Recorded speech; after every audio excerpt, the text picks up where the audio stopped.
दर्शक मित्रों, अब तकना लोकप्रिय कार्यक्रम चाय पे चर्चा में आपનું स्वागत है। दोस्तों, ઝવેરચંદ મેઘાણી, राष्ट्रीय शायर ઝવેરચંદ મેઘાણી श्रेष्ठ लेखक, साहित्यकार, कवि, लोक साहित्यकार, वक्ता, समाज सुधारक, स्वातंत्र्य सेनानी, लोकगायक, કેટલી બધી ઉપમા આપીએ, જેટલી ઉપમા આપીએ એટલી ઓછી। આવા રાષ્ટ્રીય શાયર ઝવેરચંદ મેઘાણી વિશે ઘણા બધા મિત્રો વાતો કરે, ઇન્ટરવ્યૂ આપે, એના વિશે લખે, ખૂબ થાય, પણ મેઘાણીભાઈ વિશે ઓથેન્ટિક વાતો કરી શકે એવું કોણ હોય? કોઈ એક નામ આપણે ના આપી શકીએ, પણ એમના જે દૈહિક વારસદારો હોય એ મેઘાણીભાઈ વિશે ઓથેન્ટિક વાતો કરી શકે। આજે મારી સાથે રાષ્ટ્રીય શાયર ઝવેરચંદ મેઘાણીના પૌત્ર પિનાકી નાનકભાઈ મેઘાણી ઉપસ્થિત છે મારા સ્ટુડિયોમાં। પિનાકીભાઈ, આપનું સ્વાગત છે। ખૂબ ખૂબ આભાર આપનો નિલેશભાઈ। પિનાકીભાઈ, સૌથી પહેલાં તો મેઘાણીભાઈ વિશે આપણે વાત કરીએ છીએ ત્યારે પહેલો પ્રશ્ન મારો એ છે કે આપ એના દૈહિક વારસદાર છો, એટલે સીધું જ આપને પૂછું છું કે મેઘાણીભાઈના નિધન થયાને આજે લગભગ 74 વર્ષ એટલે પોણો 100 વર્ષ થયા, પણ એ પછી આપણે બીજા મેઘાણી ગુજરાતમાં આવ્યા નથી, બીજા મેઘાણી જન્મા નથી। તમારી દૃષ્ટિએ આનું શું કારણ હોઈ શકે? સૌ પ્રથમ તો નિલેશભાઈ, હું એમ કહીશ કે હું તો માત્ર દૈહિક વારસદાર છું, પણ આજે એમના નિધન પછી 7 દાયકા સુધીના જે લોક હૃદયમાં જે જીવન છે એનો શ્રેય વિશ્વભરમાં વસતા ગુજરાતીઓ, મેઘાણી ચાહકો અને સાહિત્ય પ્રેમીઓને જાય છે। બરાબર છે। અને જેમ આપે કીધું કે એમનું એક બહુમુખી વ્યક્તિત્વ હતું, જેમ આપે કહ્યું એમ એક કવિ હતા, લેખક, લોક સાહિત્યના સંશોધક, સ્વાતંત્ર્ય સેનાની, પત્રકાર, સમાજ સુધારક, સારા લોકગાયક, અને એક બહુ વિનમ્રપણે હું એ કહીશ કે એમનું સાહિત્ય આજે 100 વર્ષ પછી પણ લીલુંછમ છે। એનું એક મને એક વિનમ્રપણે એવું લાગે છે કે એમને હંમેશા લોકોની ઉર્મિઓની વાચા આપી છે, કે જે લોક સંસ્કૃતિ હતી, તે વખતનું લોકજીવન હતું, એને ઉજાગર કર્યું છે।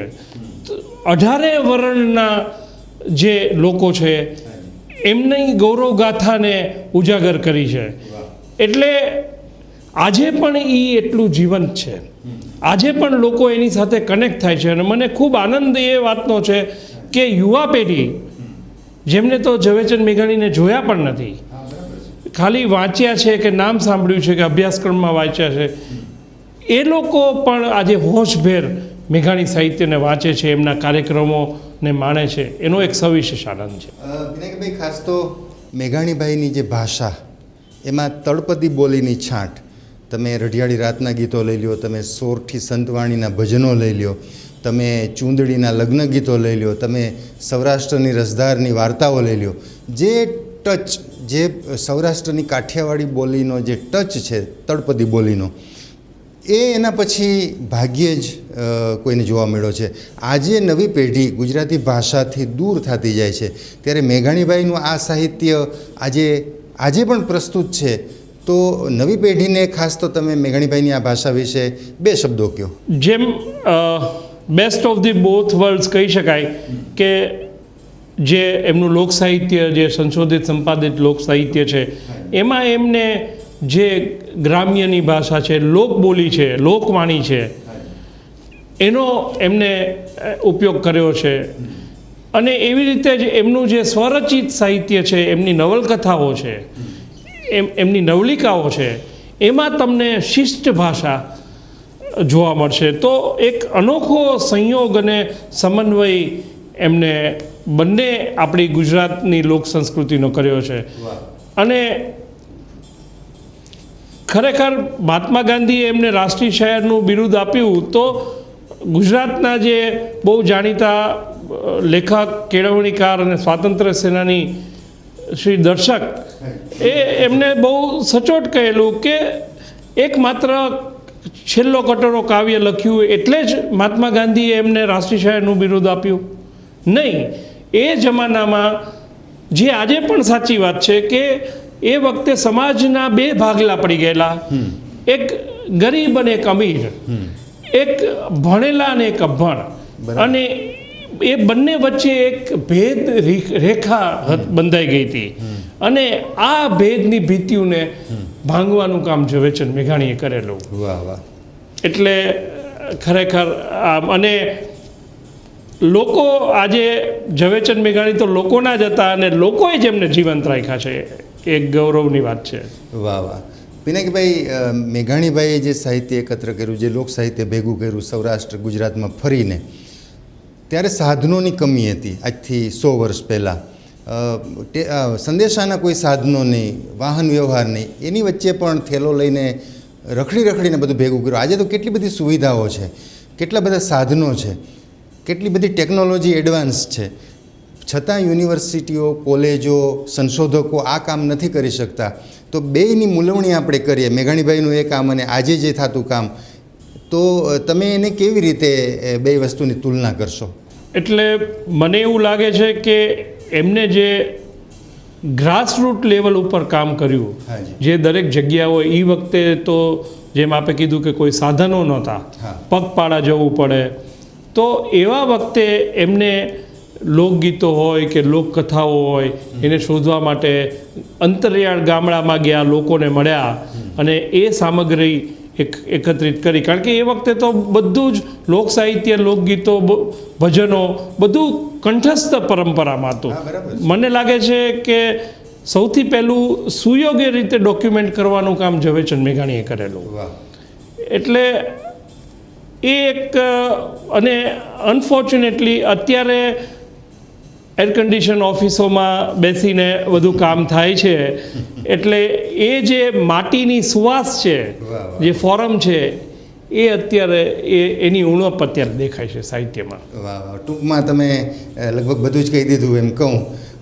હવે સીધી જ વાત એ કરું છું પિનાકીભાઈ કે અત્યારે મેઘાણીભાઈની 125મી જન્મ જયંતિ ઉજવાઈ રહી છે. રાજ્ય સરકારે પણ આખું વર્ષ પ્રોગ્રામો અલગ અલગ પ્રકારના એની જાહેરાત કરી છે, પણ કમનસીબે કોરોનાને કારણે કંઈ ખાસ, તમે પણ તમારી રીતે ઘણા પ્રયાસ તમારા ટ્રસ્ટે કર્યા છે, પણ જે કંઈ બહુ ઓછું થઈ શક્યું છે કોરોનાને કારણે. તો આ કમિટી જે બની છે એમાં તમે પણ એક મેમ્બર છો, તો થોડી વાત એ કરો કે રાજ્ય સરકારે જે માર્ગદર્શિકા આપી હતી આ જ્યારે જયંતિ શરૂ થઈ ત્યારે, તો એમાં કયા કયા પ્રકારની જોગવાઈ હતી, કેવા કાર્યક્રમો, કયા પ્રકારનું આખું આયોજન હતું? એટલે સૌપ્રથમ તો હું ગુજરાત સરકારનો હૃદયથી આભાર વ્યક્ત કરું છું કે આજે મને એવું લાગે છે કે કોઈ વ્યક્તિ વિશેષની 125મી જન્મજયંતિની ઉજવણી થઈ રહી હોય ગુજરાતમાં, તો આ સૌપ્રથમ થઈ રહી છે. જન્મ શતાબ્દીની થઈ હોય પણ 125 વર્ષની કદાચ આ પ્રથમવાર થાય છે. અને ગુજરાત સરકારે ભૂપેન્દ્રસિંહ ચુડાસમા સાહેબ, પછી વિભાવરીબેન દવે અને ઈશ્વરસિંહભાઈ પટેલના હેઠળ એક ઉચ્ચ સ્તરીય કમિટી બનાવી છે, અને જેમાં 12 જેટલા ઉચ્ચ અધિકારીઓ પણ સામેલ છે, અને મને પણ સામેલ કર્યો છે. એટલે એક સંપૂર્ણ મેઘાણીને ઉજાગર કરવા નવી પેઢી સુધી એમના તમામ પાસાઓ, કે માત્ર લોક સાહિત્યનું સંશોધન નહીં, પણ એમનું પત્રકાર તરીકે જે પ્રદાન હતું, સ્વાતંત્ર્ય સંગ્રામમાં જે પ્રદાન હતું, એ બધાને ઉજાગર કરવું એક એવો વિચાર છે. અને આપે જેમ કીધું કે કોરોના કાળ થોડો હળવો થશે એટલે બધું શરૂ થશે એવી એક શ્રદ્ધા છે. એમાં સૌપ્રથમ તો જે પ્રવાસન વિભાગ છે ગુજરાત રાજ્યનું, એ એક ઝવેરચંદ મેઘાણી પ્રવાસન સર્કિટ બનાવે છે. એ અંતર્ગત એમના જે સ્મૃતિ સ્થળો છે અલગ અલગ, એને સાંકળીને એક સર્કિટ બનશે. એમાં પ્રથમ ચરણમાં જે ચોટીલામાં એમનું ઐતિહાસિક જન્મસ્થળ છે ત્યાં એક સંકુલ બનશે, સ્મારક સંકુલ. પછી રાજકોટમાં જે સદરમાં જે ઝવેરચંદ મેઘાણી પ્રાથમિક શાળા નંબર 8 અને તે સમયની તાલુકા શાળા, જ્યાંથી 1918માં એમને શાળા શિક્ષણનો આરંભ કરેલો, એને પણ એક સ્મારક શાળા તરીકે વિકસાવવામાં આવશે. અને 28 એપ્રિલ 1930નો જે ઐતિહાસિક પ્રસંગ ધંધુકાનો, જ્યાં ઝવેરચંદ મેઘાણીએ પોતાનું સિંધુડાનું સ્વરચિત કાવ્ય છેલ્લી પ્રાર્થના ગાયું અને ન્યાયાધીશ સહિત હજારોની જનમેદની રોઈ પડી, એ ઐતિહાસિક તે સમયનો ડાક બંગલો અને હાલનું જિલ્લા પંચાયતનું રેસ્ટ હાઉસ, એને પણ એક સ્મારક તરીકે વિકસાવવામાં આવશે અને એનું કામ તો શરૂ પણ થઈ ગયું છે, એનો આનંદ છે. વાહ વાહ. અને બીજી એમના સાહિત્ય, સંગીત અને ખાસ કરીને નવી પેઢી પરિચિત થાય તે સ્વરૂપમાં દરેક ગુજરાતના ખૂણે ખૂણે, એટલે હું માનું છું કે તાલુકા સ્તરે પણ ઝવેરચંદ મેઘાણીના કાર્યક્રમોનું આયોજન થશે. અને એમનું ગુજરાત સાહિત્ય અકાદમી દ્વારા સમગ્ર મેઘાણી સાહિત્યનો સંપુટનું પ્રકાશન થઈ રહ્યું છે. એ પણ સંપૂર્ણ પરિપૂર્ણ થાય એવો એક પ્રયાસ થઈ રહ્યો છે. અને એ સંપુટની નકલો દરેક ગુજરાતની શાળા, કોલેજ, લાઇબ્રેરીઓમાં વિનામૂલ્યે ભેટ સરકાર દ્વારા આપવામાં આવે એવી એક મેં વિનંતી પણ કરી છે. અને અત્યારે નવી પેઢી જ્યારે ડિજિટલ થઈ ગઈ છે ત્યારે સમગ્ર મેઘાણી સાહિત્ય ઈ બુક સ્વરૂપે પણ આવે એનો પણ એક પ્રયાસ થઈ રહ્યો છે. વાહ. પિનાકભાઈ, મેઘાણીભાઈ તો લોકોના હતા, છે અને રહેશે. લોકોની એવી લાગણી છે, ઘણી વખત ઘણા બધા મિત્રો અહીં ચર્ચા માટે આવતા હોય છે, આપણે વાંચતા હોઈએ છીએ કે મેઘાણીભાઈને મરણોત્તર પદ્મ પુરસ્કાર મળે. આ પ્રકારની એક લોક લાગણી છે. આપ આમાં આગળની વાત શું કહેશો? એટલે દેગ વારસદાર તરીકે હું આ વાત કહું તો અજુગતું સેજ લાગે, પણ અનેક લોકો વિશ્વભરમાંથી મને મેસેજો આવ્યા છે, ફોન્સ આવ્યા છે કે ભાઈ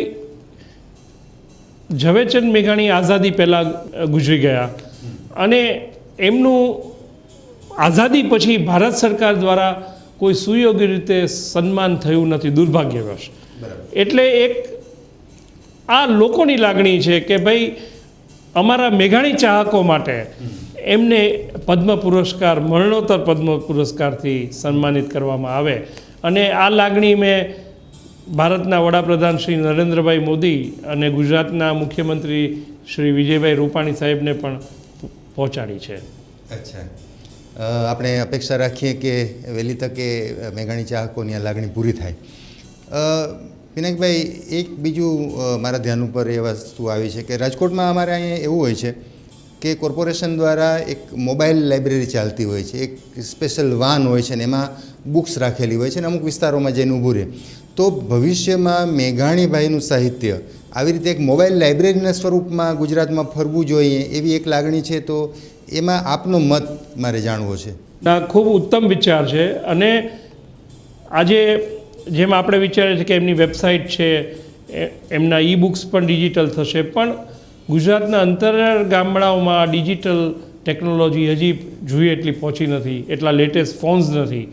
એટલે ખાસ કરીને નાના જે બાળકો છે, શાળાઓમાં ભણતા બાળકો, એ મેઘાણીના જીવન અને કાર્યથી પરિચિત અને પ્રેરિત થાય એના માટે એક વિચાર મૂકેલો છે કે એક મોટી મોબાઈલ બસ હોય, એમાં એમનું જીવન અને કાર્ય વિશેનું પ્રદર્શન હોય, એમનું સાહિત્ય હોય, એમના વિશેની ફિલ્મો હોય, એ બધું જે તે ગામડે જાય અને ત્યાં બધા શાળાના વિદ્યાર્થીઓ ભેગા થઈ એને માણે, એની મુલાકાત લે, તો મને એવું લાગે છે કે એની મોટી અસર પડશે. પિનાકભાઈ, બાળકોનો આપે ઉલ્લેખ કર્યો છે, વિદ્યાર્થીઓનો, નાના વિદ્યાર્થીઓનો ઉલ્લેખ કર્યો છે, તો મને એક પ્રશ્ન પૂછવાની ઈચ્છા થાય કે પ્રાથમિક શાળામાં ચારણ કન્યા ક્યાંક પાઠ્યક્રમમાં આવતું હોય, હાઈસ્કૂલમાં તમે જાઓ તો આગમાં ઝીણી જબુ કે વીજળી, રઢિયાળી રાતનું જે લોકગીત છે મેઘાણીભાઈ સંપાદિત, અથવા તો મોરલી તો ચાલી રંગ રૂસણે, હાયર સેકન્ડરીમાં આવું કંઈક આવતું હોય. પણ આ છૂટાછવાયા પ્રયત્ન હોય છે, ક્યાંક ક્યાંક મેઘાણીભાઈનું સાહિત્ય કે એની વાર્તા ક્યાંક ભણવામાં આવતી હોય. પણ એવું કંઈ ન થઈ શકે કે એક ચોક્કસ કે ત્રીજા ચોથા ધોરણથી લઈને સળંગ 12મા ધોરણ સુધી મેઘાણી સાહિત્ય સતત ભણવામાં આવે વિદ્યાર્થીઓને, તો મેઘાણીભાઈનો ખરા અર્થમાં નવી પેઢીને લાભ મળે?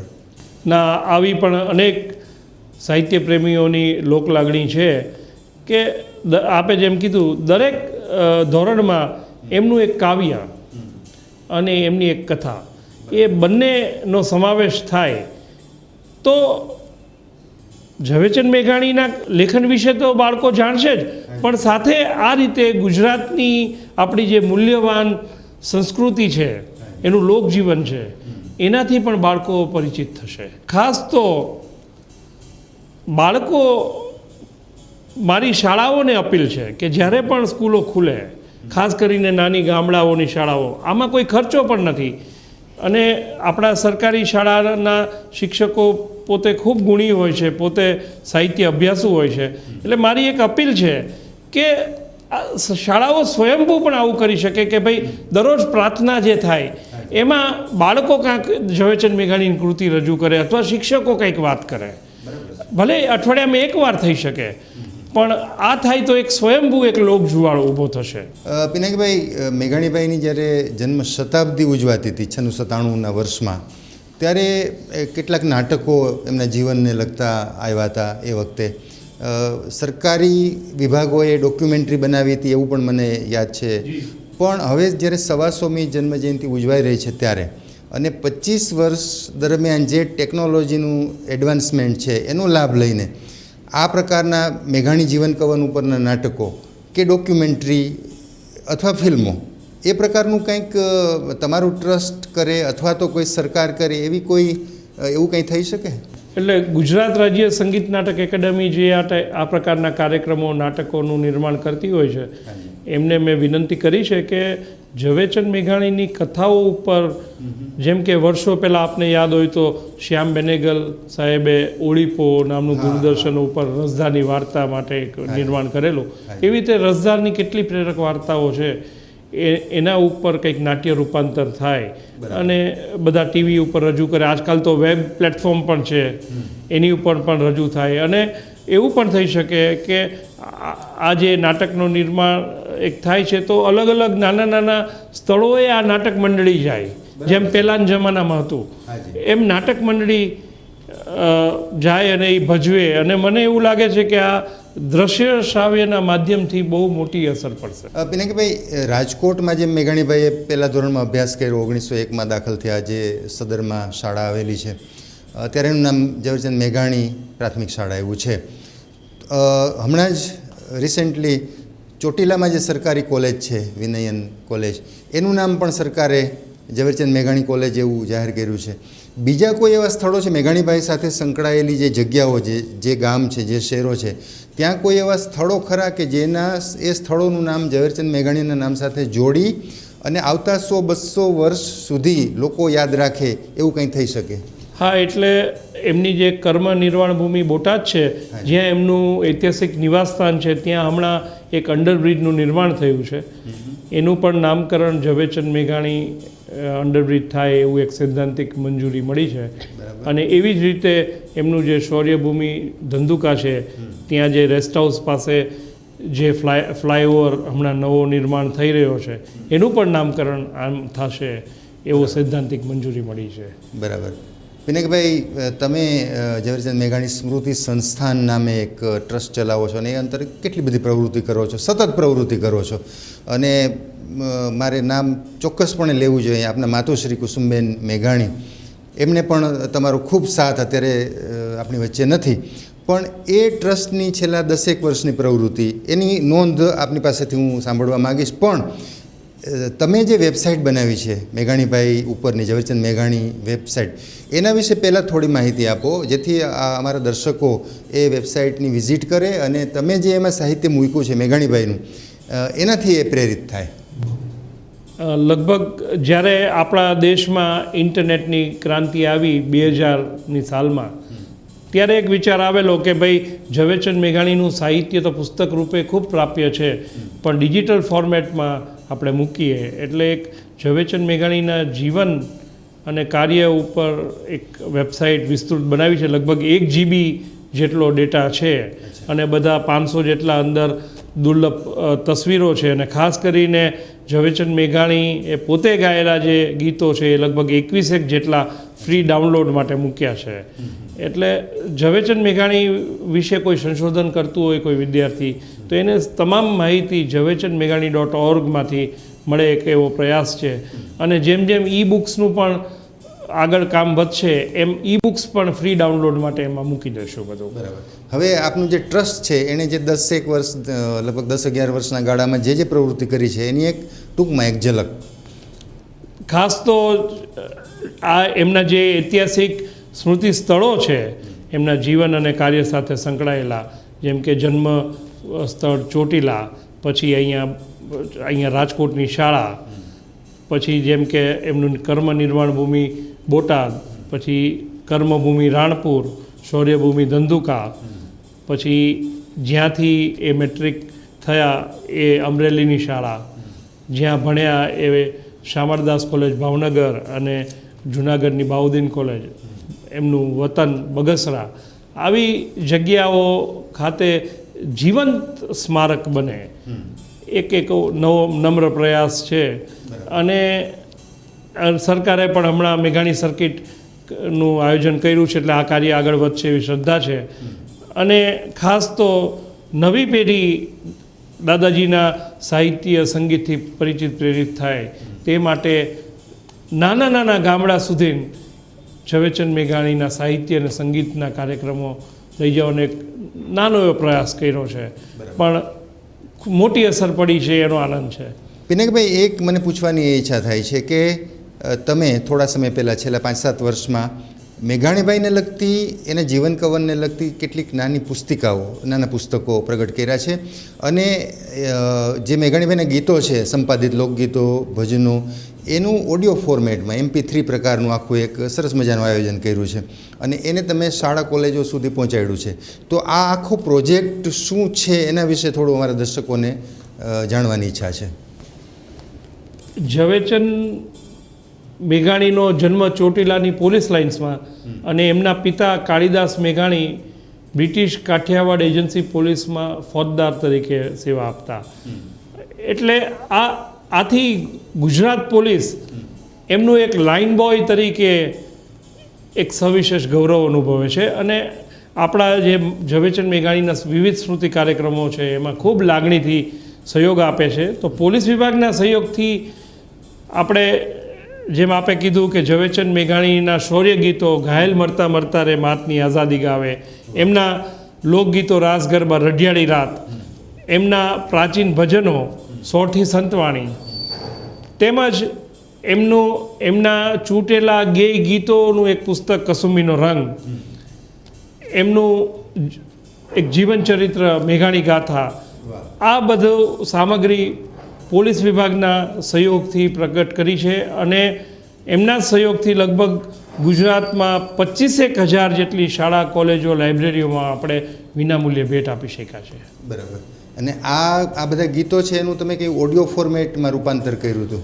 જી, એ MP3 ફોર્મેટમાં સીડી આજથી લગભગ 7-8 વર્ષ પહેલાં બનાવેલી, પણ હવે સીડીનું ચલણ ઓછું થયું છે, એટલે બધું જ પિનાકી મેઘાણી યુટ્યુબ ચેનલમાં એ બધું જ વિનામૂલ્યે અપલોડ કરી નાખ્યું છે. અને એવી રીતે આજથી 10 વર્ષ પહેલાં એ વખતની સારેગામા જે મ્યુઝિક કંપની છે ને અત્યારે સોની મ્યુઝિક છે, એ લોકોએ જે જૂની પેઢીના ગાયકો હતા એના કંઠના કોપીરાઇટ્સ એમની પાસે છે. તો એક સરસ કસુંબીના રંગના નામે એક કલેક્શન કરેલું, એ પણ મને આનંદ છે કે સોની મ્યુઝિકે પણ યુટ્યુબ ઉપર વિનામૂલ્યે મૂકી દીધું છે. વાહ. પિનાકભાઈ, આપણે હમણાં થોડી વાર પહેલાં મેઘાણીભાઈને પદ્મ પુરસ્કાર મળે એવી લોક લાગણીની વાત કરી હતી. એક વસ્તુ મને એ યાદ આવે છે કે સૌરાષ્ટ્ર યુનિવર્સિટીમાં મેઘાણી કેન્દ્ર, ઝવેરચંદ મેઘાણી લોક સાહિત્ય કેન્દ્ર નામનું એક કેન્દ્ર 10 વર્ષથી લગભગ કાર્યરત છે. તો એના ઉપક્રમે દર વર્ષે મેઘાણી એવોર્ડ આપવામાં આવતા હોય છે. તો એમાં કોઈ એક સાહિત્યકાર અથવા તો મેઘાણી સાહિત્ય જે પ્રકારનું છે એ પ્રકારનું કોઈ કામ કર્યું હોય તો એનો પોતાનો એક ક્રાઇટેરિયા છે, એ રીતના એવોર્ડ અપાતા હોય છે. તો આમાં કોઈ આપનું સૂચન છે અથવા તો કોઈ એમાં આપને કંઈ સુઝાવ આપવાનો છે કે? એટલે ઘણા બધા જે સુજ્ઞ બધા ગુજરાતીઓ છે એ લોકોનું મને દર વર્ષે ઘણીવાર મેસેજો આવે છે, ફોન ઉપર વાત થાય છે, એની ઉપરથી એવું લાગે છે કે લોકોને થોડું એવું છાપ પડી કે ઝવેરચંદ મેઘાણીનો જે આ પુરસ્કાર છે, એવોર્ડ છે, એ જાણે એક સૌરાષ્ટ્ર યુનિવર્સિટી પૂરતો સીમિત થઈ ગયો એવું લાગે છે. એટલે લોકોની એવી લાગણી છે કે આને એક રાજ્ય કક્ષાનો પુરસ્કાર તરીકે એને પ્રસ્થાપિત કરવામાં આવે. અને બીજું એ કે અત્યારે માત્ર લોક સાહિત્યના સંશોધન માટે આ પુરસ્કાર આપવામાં આવે છે, પણ ઝવેરચંદ મેઘાણીની તો બહુમુખી પ્રતિમા હતી. એટલે કોકે પોતે મૌલિક કંઈ લેખન કર્યું હોય કે કોઈ પત્રકારમાં ક્ષેત્રમાં સરસ કામ કર્યું હોય, કોઈએ સમાજ સેવામાં કંઈક સરસ કામ કર્યું હોય, એવા કોઈ કે સારું ગીતો ગાયા હોય, તો એ બધા વિવિધ ક્ષેત્રોને પણ સાંકળીને દર વર્ષે આ પુરસ્કાર થોડો એને બ્રોડ બેઝ કરવામાં આવે એવી એક લોક લાગણી છે. અને મને પણ થોડું એવું થાય છે કે લોકોને આ જે લાગણી વ્યક્ત કરી છે થોડી યથાયોગ્ય તો છે જ. બરાબર. પિનાકીભાઈ, આપનું જે ટ્રસ્ટ કામ કરે છે ઝવેરચંદ મેઘાણી સ્મૃતિ સંસ્થાન, ભવિષ્યના એના આયોજનો કોઈ અત્યારે આપણે બ્લુ પ્રિન્ટ તૈયાર કરી હોય અથવા તો કોઈ માનસિક એવી નોંધ રાખી હોય કે ભવિષ્યમાં આપણે કોરોના કાળ કંઈ કરવા નથી દેતો પણ એના પછી આવું કરવાની ગણતરી છે? એટલે મેં આપને જેમ કીધું, અમારા એકમાત્ર જ અમારો હેતુ છે કે ઝવેરચંદ મેઘાણીના પ્રચાર પ્રસાર માટે, એટલે બને એટલું, જેમ કે આ બધા સ્મારકો થશે એનું થોડું નિભાવ, એમાં પણ અમે, અને બને એટલા લોકો સુધી એમનું સાહિત્ય અને સંગીત પહોંચે એક પ્રયાસ. આ તો જન્મ શતાબ્દી વર્ષ, 125 જન્મ શતાબ્દી વર્ષ તો 1 વર્ષ ચાલવાનું છે, પણ એ પછી પણ હું હોઉં ન હોઉં, હું અહીંયા હયાત ન હોઉં, પણ હું એમ માનું કે 150 જ્યારે વર્ષ આવે ત્યારે પણ આ બધું જીવંત હોય, એક એવો નમ્ર પ્રયાસ રહેશે એમ. વાહ. પિનાકીભાઈ, આપની સાથે જેટલી વાતો કરીએ, મેઘાણીભાઈ તો વિષય જ એવો છે કે દિવસો સુધી એના ઉપર વાતો કરતા રહીએ, પણ આપણી સમયની મર્યાદા છે. એટલે આપને એક પ્રશ્ન મારે છેલ્લો એ પૂછવાનો છે કે મેઘાણી પ્રેમીઓને આપના તરફથી શું સંદેશો આપશો? બસ સૌ પ્રથમ તો હું તમામ સાહિત્ય પ્રેમીઓ, ગુજરાતીઓ અને મેઘાણી ચાહકોનો ખૂબ આભાર વ્યક્ત કરું છું કે એમને દાદાજીને પોતાના હૃદયમાં જીવંત રાખ્યા છે. અને બસ એમનું આ જે સાહિત્ય છે એ વધુમાં વધુ લોકો સુધી પ્રચાર પ્રસાર થાય, નવી પેઢી ખાસ કરીને સુધી ના પહોંચે, એના માટે એક મારી અપીલ છે.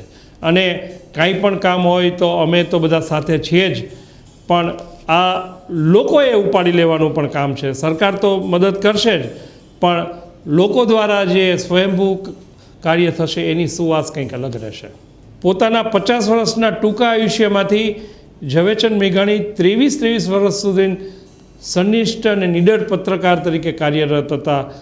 અને હું ખૂબ ઋણી છું, અમારા પરિવાર પણ ઋણી છે કે સાંપ્રત સમયમાં ઝવેરચંદ મેઘાણીને સૌથી વધુ કોઈએ જીવંત રાખ્યા હોય કે તો તે પત્રકાર જગત છે. ખૂબ ખૂબ આભાર. તો દર્શક મિત્રો, આજની ચાય પે ચર્ચામાં આપણે પિનાકી મેઘાણી એટલે કે રાષ્ટ્રીય શાયર ઝવેરચંદ મેઘાણીના પૌત્ર પિનાકીભાઈ સાથે દીર્ઘ ચર્ચાઓ કરી. કેટલી બધી સરસ વાતો જાણવા મળી. આગામી દિવસોના આયોજનો શું છે એની પણ આપણને જાણ થઈ. રાજ્ય સરકાર શું કરે છે એ પણ આપણને માહિતી મળી. ફરી પાછા